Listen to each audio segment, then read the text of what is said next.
So I want to welcome everybody here to the Art of Japanese Shibori with Lynne Brotman. And so this is actually the launch of a brand new partnership between the Austin School of Fiber Arts and the Neill-Cochran House Museum.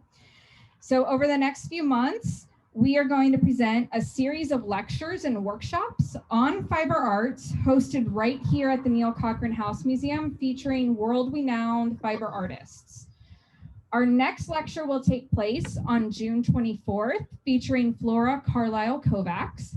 She will be here to talk all about Hungarian art felting. Then in July, we will be joined by Vasil Adiamo, who will talk about fiber art in the Yoruba culture. I hope I didn't totally butcher that. Then in September, we are very excited to announce that Peruvian weaver Maximo Laura will be here to tell us all about traditional Peruvian weaving. And Maximo's weaving workshop has already sold out once, so make sure you get in to get to the lecture. His work is on display in every Peruvian embassy around the world. So you want to be here. And if you can get into the lecture, or if you can get into the workshop, get into the workshop. All these events will be up on the NCHM Museum website by Monday. The workshops are already up on the Austin School of Fiber Arts website, which is austinschooloffiberarts.org. So for workshops, you can go register there. For any of the lectures, you can come to our website starting Monday, and I promise they will be up.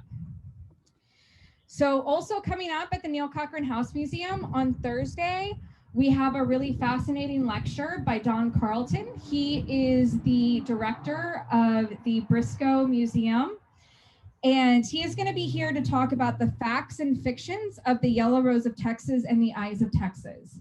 That's going to be entirely online, so we encourage you to sign up. And then on May 2nd, we have the incredible Andrew Torgett coming to wrap up our Modern Times Season 15 season. And he's going to talk about the road to the American Civil War.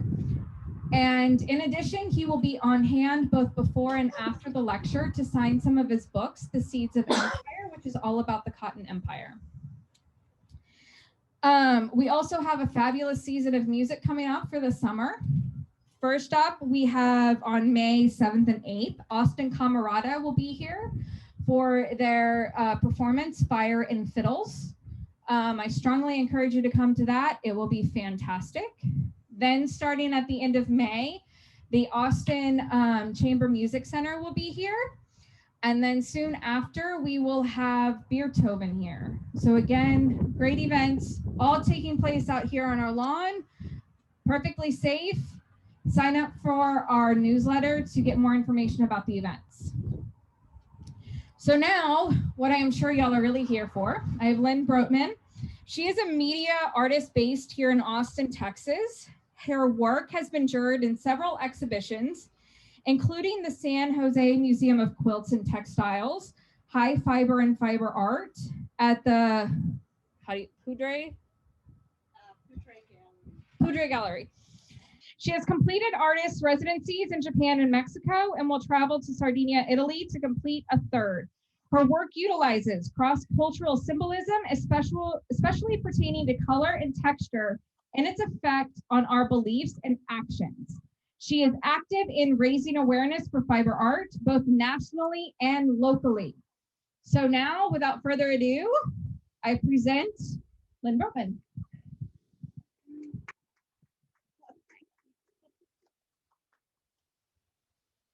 Hello, good evening. Thank you for coming, and thank you to the people who are watching on Zoom. Appreciate you tuning in, and I've never done a Zoom lecture, so this should be interesting. But let me tell you a little bit about myself. Can you hear me okay?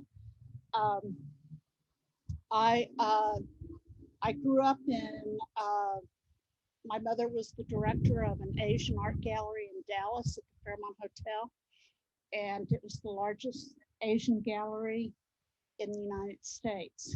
And I was responsible for, as I got older and came back to the gallery after college, I was responsible for appraisals of Japanese woodblock prints. And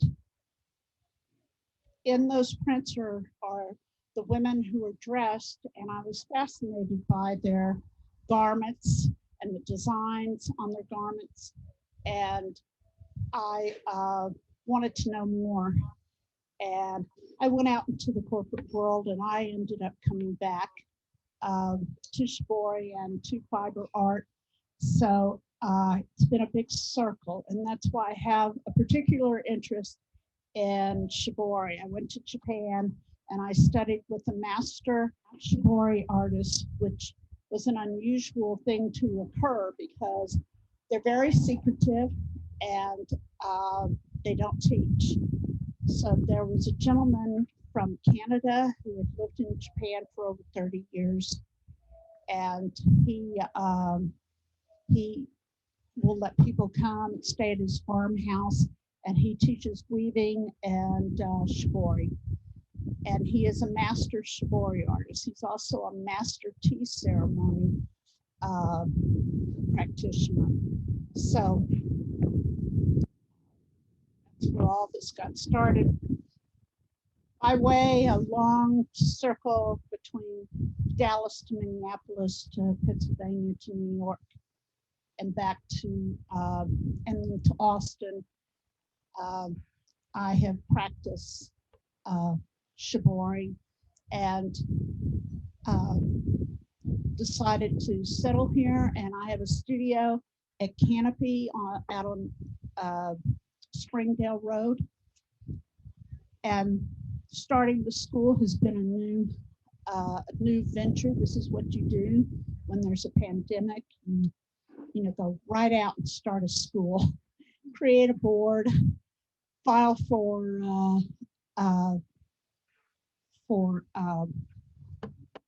with the IRS for a nonprofit, and it has finally come to start to happen. This is the first event, and we hope there will be lots more.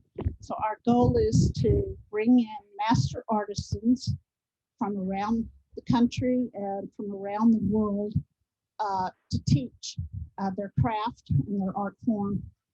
And so I hope you will check out our website and learn more about some of the artists that we're bringing. Let me start by saying Japanese Shibori is it's more actually than 800 years old. Started in 1110.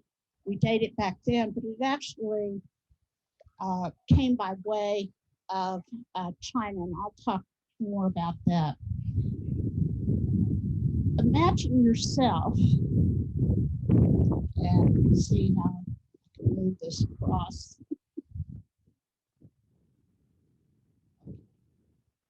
This is a map of Japan, and imagine yourself traveling from Kyoto, which at that time was called Edo, and you had to travel to Tokyo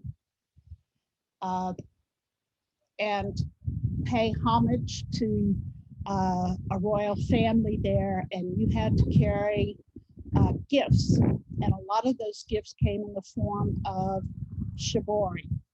And the travelers discovered it on something called the Takeida Path, which still exists in Japan today. It's, of course, named a highway, and cars drive on it, but it comes down the eastern coastline of Japan. And you have been traveling all night, you need a bed, and you need food, and what was interesting, and I'll show you that in the pictures, but this is the path is on the lower part of Japan, and there is what is called 53 stations on the Takeida Path. And Hiroshige, the woodblock artist, made these paths famous, not only to the Japanese, particularly in the northern parts of the country. But he made it famous to the people who were learning about shibori and traveling this path. When you wake up in the morning, there are large strips of fabric hanging in the wind. And this was for many that were traveling this past. Many of them had never seen this before back in 1100. They made kimonos out of this because a kimono is 38 feet long, if you can believe that, and 14 inches wide traditionally. And they are layered. The women wore the clothing garments layered one over the other. Move to the next slide. There we go. Much of this path was water, and much of the path was bridges and wood roads, and they would travel either in a palanquin, depending on your status in the community at that time. If you were of high status, then you traveled by palanquin.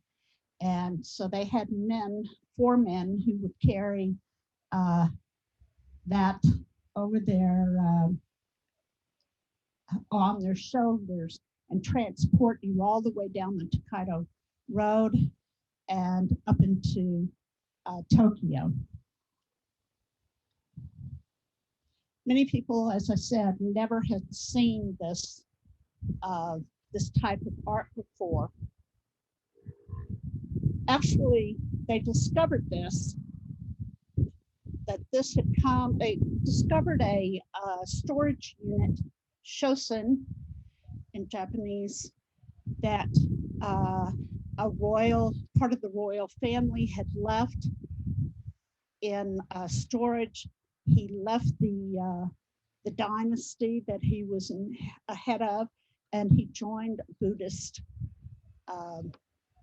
enclave. And they still have those garments to this day. That was in 749. And still today, those garments were preserved. Usually textiles are not easily preserved because they disintegrate, and there's very little of them to study. But these were, and what they discovered is that a lot of the writing on the shibori garments were in Chinese. So we know that the Chinese traded shibori fabrics to the Japanese when they were on good terms. And it was the earliest example of what is called bound fabric, where the fabric was gathered together and string or twine was used to cinch the fabric and create a resist. Shibori actually means resist. We don't have an English equivalent for shibori. And so it means to wring or twist. Nowadays, people call it tie-dye, which is a shame because we think of it from the 60s and the 70s and, tying and dyeing, but it's really much more than that. It is clamping the fabric. It is wrapping the fabric. There's so many other different techniques that are involved. The designs that the Chinese did were very elaborate, and that was one of the ways that they identified that they were Chinese and not Japanese. After a while, the trade of about 300 years, the Japanese shut down trade with China, and they were isolated. And the cloth then became uniquely Japanese. So it's what we see today as, in binding and in all the different techniques. At this time is when the dress code, sort of to speak of, began to form, and they started using techniques like wax and clamping, and eventually that disappeared and only came back maybe 200 or 300 years ago that they started using wax again. This is another photo. Oops, did we miss that one? I guess we did. Sorry. Okay. Quality of the cloth. We know the quality of the cloth from that time because of the tax records. Because if they had to pay taxes to the government in Tokyo, they decided to pay with shibori. So it had to have been costly, and it had to have been worth a lot of money to take as a gift to eventually the shoguns and royal family that were located in Tokyo. And we have records showing how much it was worth because they had to tally that shibori when they reached Tokyo and determine the cost and so forth.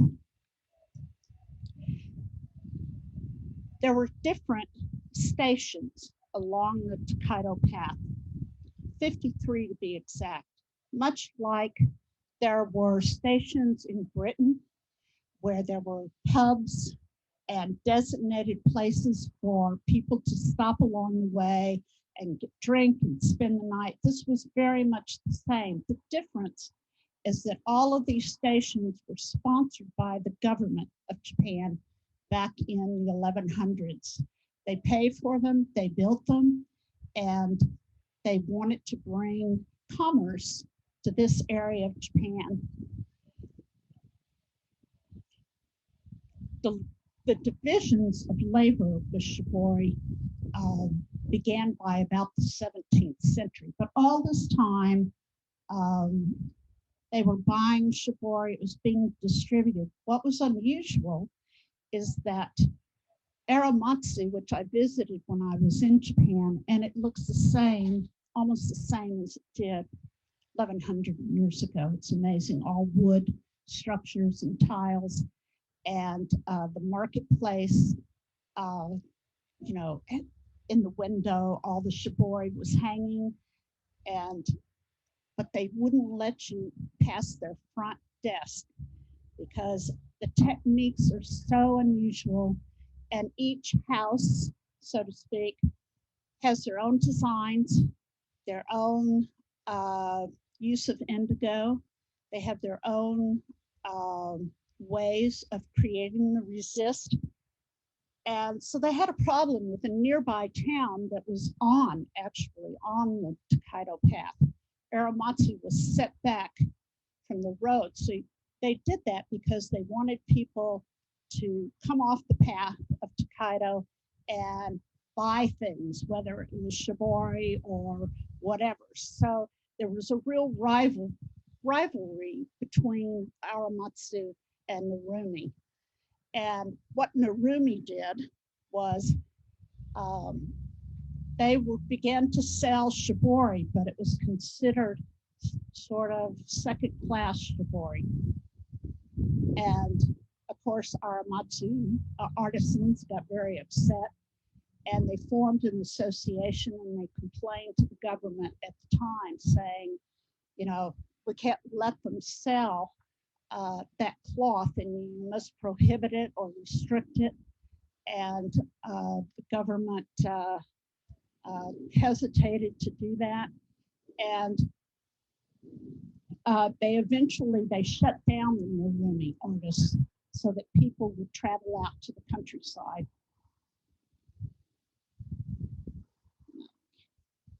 This is the marketplace, and you can see them traveling. This is a woodblock print by Hiroshige, and he did all, as I said, all 53 stations of the Tokaido Road.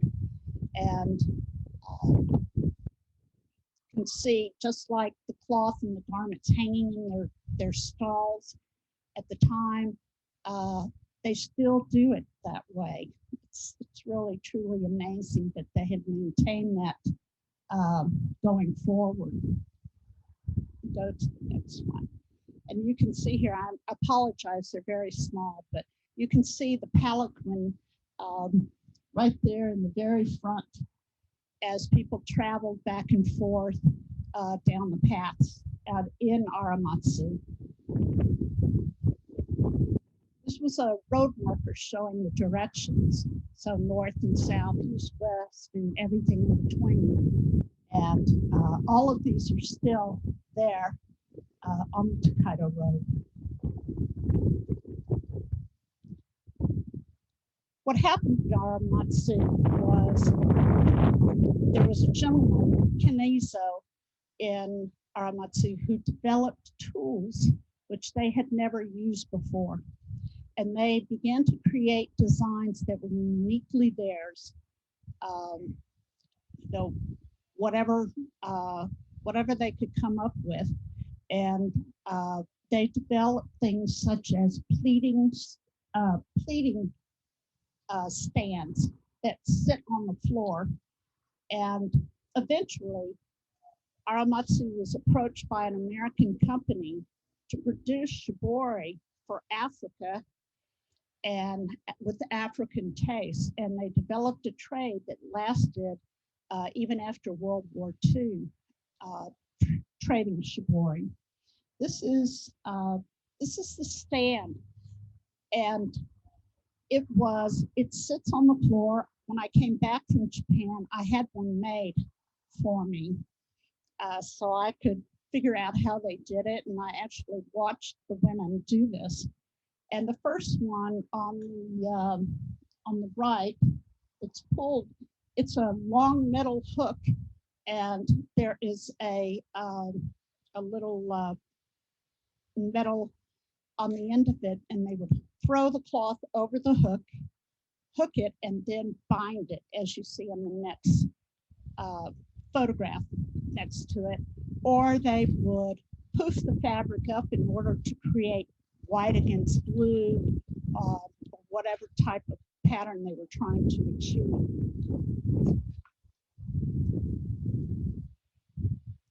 Everyone thinks, I call this Am I Blue? Because everyone thinks of shibori as a blue indigo dyed fabric. And it wasn't beginning with. It was, they used different natural dyes, eco dyeing of their time. And the one next to it is a black kimono. And they would,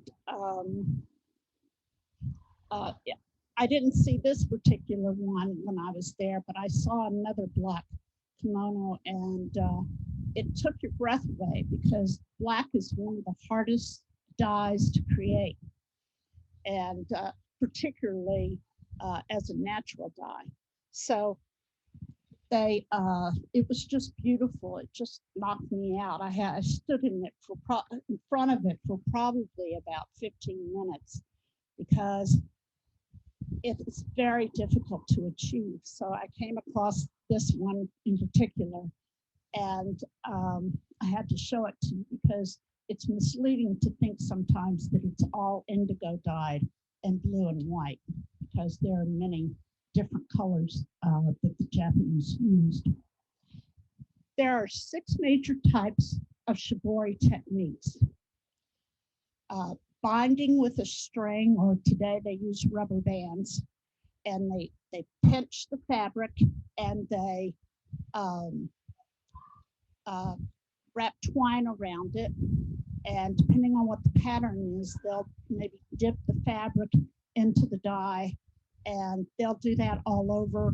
Today I use and the Japanese use marbles, and they would bind the cloth up in marbles, wrap twine around around and make like little dots all over the cloth. And that gave a completely different design. It was another one was the hook and the wrap, and another one was the spider design, which became very famous in Japan and what was done here in the United States, and I guess in Europe, what we call tie-dye. And it looks like a spider web going out, and you'll see a picture of that.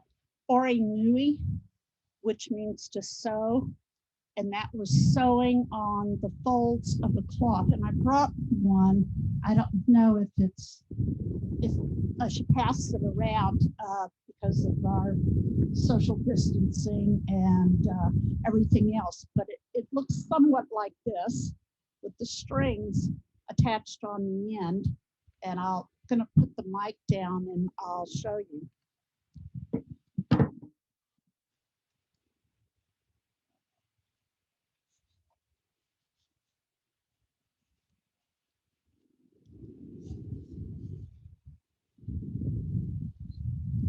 So they would gather up and it would make all these different pleats. And this design, if I were to dip this in indigo, it would create what's called makume, which means wood grain. And it looked like the grain of a wood, or sometimes it came out and made a design what they called horse's teeth.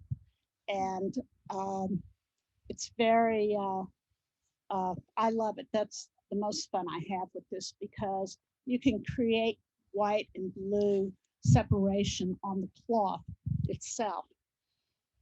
The last one is a rashi, which means storm or wind, rain in the wind. And I'll show you that in a few minutes. And itajimi, which means to clamp the fabric. So they would fold it, say, in triangles against each other, and then put a piece of wood on one side, wood on the other side, and then bind it with rubber bands, or in their time they used twine. And that creates the geometric designs that you see in shibori. This is a woman tying. This is a woodblock print of a woman tying using that stand. And this woodblock print is from the 17th century. And it shows two women, one carrying the finished pieces, and the other one sitting on the ground, hooking the fiber. Mostly they used hemp fabric of the time, or cotton, and then eventually silk, and usually I work with linen. These are the women at the Aramatsu Museum, and they still do it this way. It's they sit on a platform and they sew, or they hook the fabric, or they bind or clamp. And there were two women there who did this. I jumped ahead.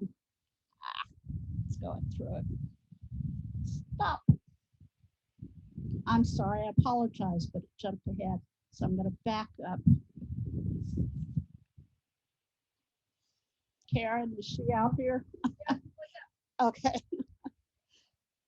I'm used to using a mouse, so it jumped way ahead, and I just need to go back. Okay.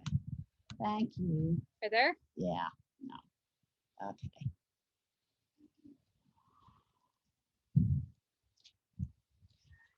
Here's the itajimi showing the fabric folded and being cut, the wood cut to fit the triangle, but they used round pieces of wood, they used cut out shapes of wood, and they used different ways to demonstrate this. I'm going to go back a little more. Okay. And this is Ori Nui, what I showed you, and if you want to afterwards, you can come up and take a look at it. This is unique to them, this technique. And what's interesting is the English used a machine that they used for tufting. You know, little girls dressed with all the tufting up front. And the Japanese developed something similar, but they didn't call it tufting. They called it makume or orinui. This is another example.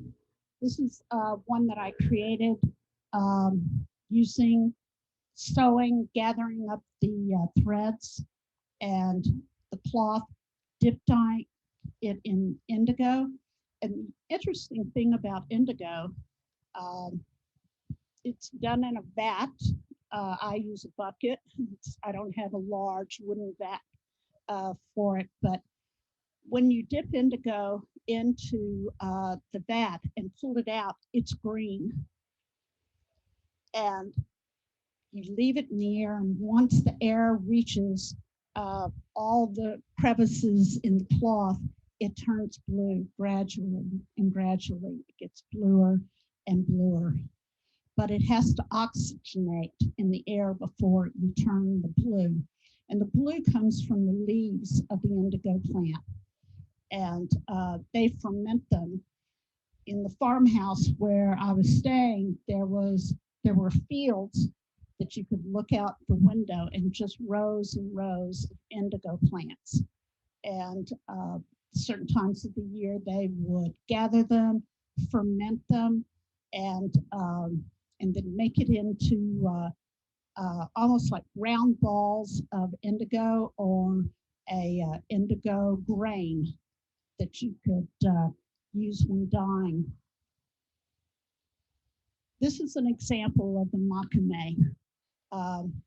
I did the one on the feet walking across the cloth, and the other one is an example of horses' teeth. And you can see they really do look like horses' teeth. When you unfold this cloth, you have to do it very carefully because they were using with hemp fabric or particularly silk, and it would distort the fabric. So when you did this, they were very gentle about taking all the threads out and so forth. So you can see in this picture where the threads are, where they've been, and the slowly spreading the fabric out and letting it oxygenate some more. And then again, apologize, this is the itajin. And as I mentioned, the next one is folding and sewing. So they would fold it into triangles, which I did a lot of folding of triangles when I worked with Brian. Or they would create it by folding the cloth. You had a strip of cloth, you fold it over, and you'd sew along the fold, and that created these designs, which is what I did with the leaves of the one I showed earlier. There was another type of shibori called katazome. There were a group of artisans in Ise, ISE, along the coast, and they specialized in katazome. And the gentleman would use instruments that would punch holes in the katazome or would carve them into the katazome. This is katazome. And again, they used different colored dyes. It wasn't all blue and white. So it's a little misleading at first when you see shibori because there were other colors involved. And here is him cutting out the designs. They used a paper, washi paper, and they would do layers and layers and layers of the paper. Then they would dip it in persimmon juice and smoke it. And that was to make it real stiff so the paper wouldn't get crinkled or wrapped. And when I was there, I found the paper. First of all, they seldom make this anymore because it's such an arduous process, and it's very difficult to come by. So after he would cut the design, they would take a mesh, and they would put the mesh over the design, all the cutout pieces, and then they would take black lacquer and lacquer the paper so the paper wouldn't fold in. Here are the men, and the men mostly do the dyeing, and they would wash out in the 17th, 18th century. They would wash out the shibori in rivers. So they'd take those long strips and wash them out, folding them on either side so they didn't distort the fabric. And they would wash them out and make sure they got all the indigo. And you can create with indigo, and they did as well, ombre, which is, you've seen it, it's real dark blue, and it gets lighter blue and a little lighter and a little lighter, and which makes for really beautiful designs. This is brine. You can see this is a huge vat outside his farmhouse, and he is refreshing the vat. They use different chemicals, and not really so much chemicals, but natural dyes. But this vat is probably a year or two old, and they would keep refreshing it and adding more mordants into the vat to keep the indigo. And when you do that, you start with a real long stick all the way from the bottom, and it creates a flower, what they call a flower or a bloom on top of the shibori. And that's what he's doing here. And again, it's a little picture, but it's a woman sewing the ori nui.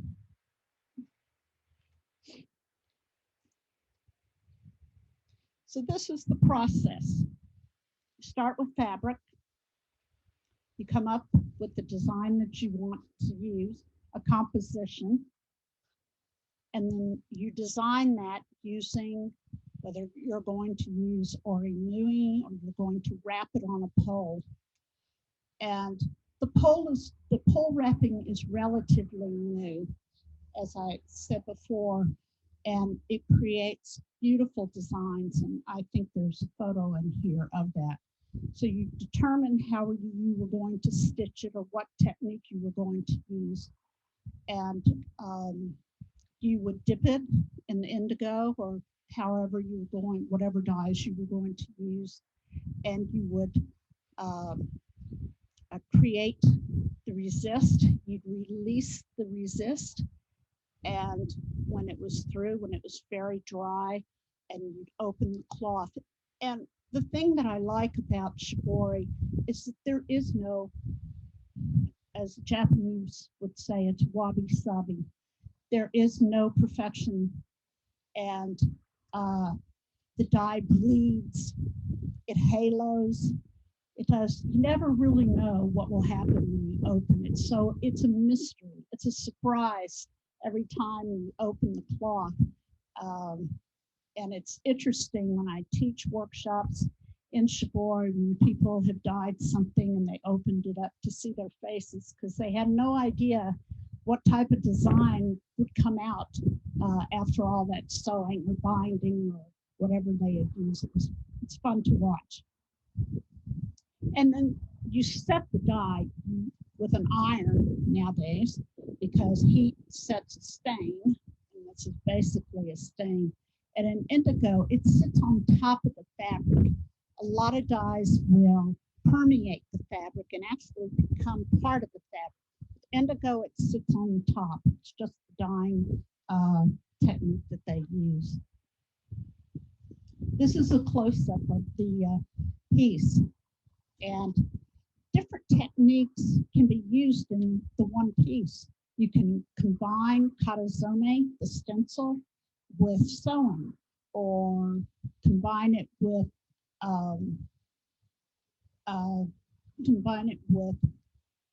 not only katazome, but with clamping and binding.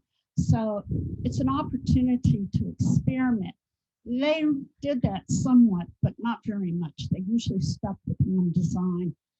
And because they were so specialized, they, you knew from which house who had done that design. What they used with the katazome to create the resist on top of the stencil, they would spread soy paste. And it's a real thick substance, and they would spread that over to create another resist. So this is layering different resist on top of resist. Gives them a different look and a different pattern. When I was there, Brian introduced me to a Japanese man who had worked in a sock factory all his life. And when he retired, he was in his 80s. He set up a sock machine in an old house, and he did combined linen and paper. So these sort of stylized kimonos are made from linen and paper. And he had never shown them to anyone, and he wouldn't sell them to anyone. And Brian convinced him to let me have it's circular, just like a sock. You would sew a sock. It's circular, and the designs were, I stylized them. I used gold and silver leaf, and this is one of the pieces that I did, and the one next to it is an ombre. This is a rashi. The fabric, as you see, wrapped around a pole and twisted. It's a little extra design element there. Can't really make a mistake in shibori. We call them happy accidents, but it's interesting. This process, I was dyeing, I think it was probably 30 degrees outside, and I was dyeing this in the vat that you saw earlier. Take the cloth and then you compress it. And this technique was done by the same gentleman who developed the stand on the ground, because they were doing so well and the demand was so high that they had to come up with a technique that they could reproduce shibori quickly.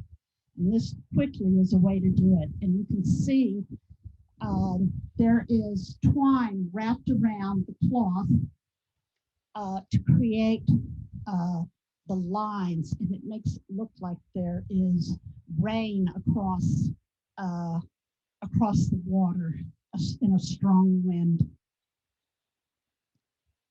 And that's a larger example of that.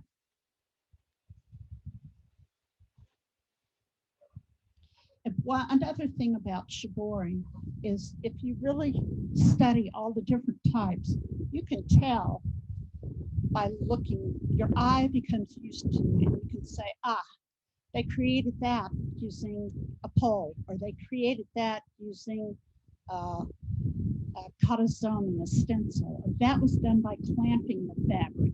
So your eye becomes accustomed, and you can actually tell the technique that they used. This is binding and capping. So I use cork, like you would take out of a wine bottle, and but they used wood, and they would put the fabric over it, over the cork or the wood, wrap it around the center, and then that would create a cap and also creates another design, the one that you see. I do a technique called deconstructive screen printing, which is taking a screen print, and instead of burning an image on it like you would do to make a t-shirt, I use freezer paper, I use flowering water, I use found objects, I use whatever is around the studio. and it creates a design. But I did this particular one on a piece of shibori that I had already dyed. So that was my way of combining the techniques, although this is not something the Japanese would necessarily do. This is the indigo plant and flowers, and they tear the leaves off the plant and ferment the leaves, and that turns blue. You know, an interesting fact about indigo is that indigo was the plant used in the United States and South Carolina back in the day, and was the dye that Levi Strauss started using to make blue jeans. So if you're in blue jeans, it's probably indigo dye. Now they use synthetics. But after cotton became the cash crop in the South, they did away with the indigo. And indigo is grown all over the world. The Sali Adeyemo from Nigeria, he dyes with indigo. So it's in Africa, it's in Japan, it's in the Far East, it's in India. They dye a lot with indigo in India. And of course, we get to Vera Wang. We've come a long way. And these are commercially produced shibori. This one is a spider technique. And we have to ask ourselves, is this cultural appropriation? Is it, and I don't know, there's a lot of talk about cultural appropriation. And it means when a dominant culture comes in and copies a less dominant culture and takes those designs and makes it commercial. In this case, because Japan would not be considered a less dominant culture, they have been able to do this. Ralph Lauren makes shibori clothing, and that was accomplished by that technique. And printing, that it's stamping the design on the fabric rather than dyeing. This is not done by dyeing. And you know, they're having problems with this in the fiber world because the women groups in Guatemala sued a designer for stealing their designs and colors, and they won the suit because it was the US coming in, not necessarily fiber artists, but designers coming in, taking their designs and color combinations and recreating them for beds and purses and all kinds of things. And they won it, the suit. So there is, you know, they're cutting down on this and trying to keep, this was also done with Native American fibers. A designer in New York went out to the Native American communities and copied their designs, made a whole line. It was beautiful, but they sued because she had virtually copied all their designs and was selling them commercially, and she won. They won. And this was a young man I saw in Japan as I was leaving, and it was Children's Day in Japan, and they dressed their children up in kimonos and different garments, and this little boy is wearing a shibori outfit, lined in gold and silver, and he was beautiful, and that was my goodbye from Japan. That covers a lot. If you have any questions, I hope this explains the process. I'm teaching a class this Saturday and Sunday of all of these techniques. It's just 2 days. If you have an opportunity and Our entrance to the class is $150, and we will spend the day dyeing with indigo and sewing and itaching, clamping, and katsuzoning, carving. I brought some of the paper back with me from Japan and some of the mesh, which they no longer make. And so it will be an opportunity to use those techniques and make your own masterpiece and turn it into whatever you want. It's fun. It's, you master it a little at a time. So thank you for coming. Thank you people at home that are watching this on Zoom. I really appreciate you tuning in. And I hope you will go to our site and look at upcoming classes. This is our first year. So we don't have a class every month this year, but and the school is closed in October because I'm going to Sardinia, Italy to learn a specialized weaving technique. So next year, in 2022, hopefully this pandemic will be over, and or if not over, we're all protected, and we will have a master artist every month beginning in 2022. Thank you for coming in this evening. Appreciate it. Do you have any questions about the technique or about the cloth? Yes. What other materials? You said they have other colors, not just indigo. What other plants? Okay. The questions asked about what other materials and other plants that are being used. I use indigo. I use some synthetic dyes. I use cochineal, which is from Mexico. Are you familiar what cochineal is? It's a parasite that grows on cactus. And if you look around Austin and you see a cactus plant, it's from the prickly pear cactus plant.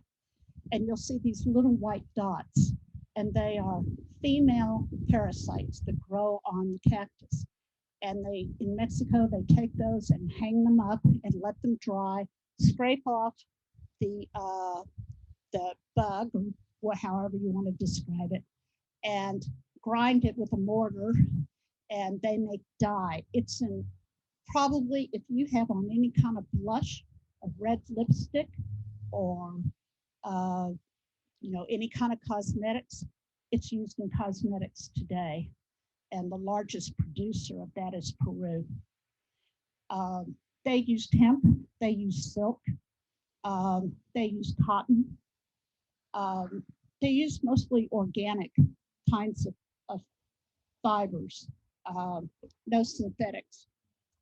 Although it's a shame because a lot of Japanese people, they know the designs, they see the designs, but they don't know how they were made. They stamp the designs on diapers, and it's like us experiencing a craft or art in the United States, but having no idea of how it was made. And they are learning too, because it's part of their tradition, and it's an old tradition. What is happening in Japan is all of these artisans, like the two women sitting in the museum, they're in their 80s, they're in their 90s, and there are no apprentices. Back years and years ago, you would study with a shibori artist and they would hand this down. There are over 14 generations, I believe, of shibori artists. So this technique is dying in Japan, and when it dies, it will die with them. And there are many of us in the UK and Australia and in the United States who are doing shibori to try and keep this alive. And that's true with a lot of the fiber arts. I hope that answers your question. Are there any other questions? No? Okay, well, thank you very much. And if you'd like to see the cloth, you're welcome to examine it. And thank you, and I hope you'll attend our other lectures. They will be taught by the artists themselves. Okay, thank you. Thank you. Thank you.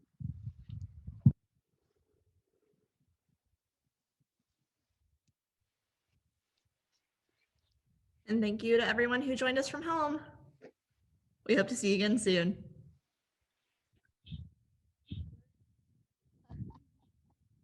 Is there anyone here taking the class? So we have free passes for everyone. This is the fabric. You can pull it apart. So it's just horizontal lines, and then pull the threads to gather it and make the resist. Okay. So it you dye pleats it it. while it's pleated. And you dye it while it's pleated. So you can, you know, and you can do this. It doesn't have to be horizontal lines. It can be wavy lines or whatever. You'll get gaps in the fabric, and that would lead to the interest in the fabric itself. Okay. So you just tie the knot and then you sew it through. Yeah, actually, this piece is the Japanese. When they do this, they cut a piece on the ends so that the design goes off the fabric. Oh. Okay, so this is tied, and then they throw this part away, Right. and then they pull it. Now, and so what started out to be a really long piece becomes these tiny little things. Yeah. And it's interesting. And if anybody wants, I have indigo seeds. Cool. If you I was want, gonna ask if they grow in Austin. I think a couple of people, artists, have tried to grow them, and I think some people have had really good success. I think it depends, and I know nothing about gardening, so I don't know what kind of soil or anything, but you could probably find it online. So yeah, if you're interested, you're welcome to take some. I signed up for your class. You did, are you April? April. Hi, nice to meet Nice you, to meet you April. too. Yeah, anybody I'm else want to take some? Yeah. Cool. See if I can. Yeah. Cool. I just started getting my garden going, so thank you. You're welcome. Thank you. Hi.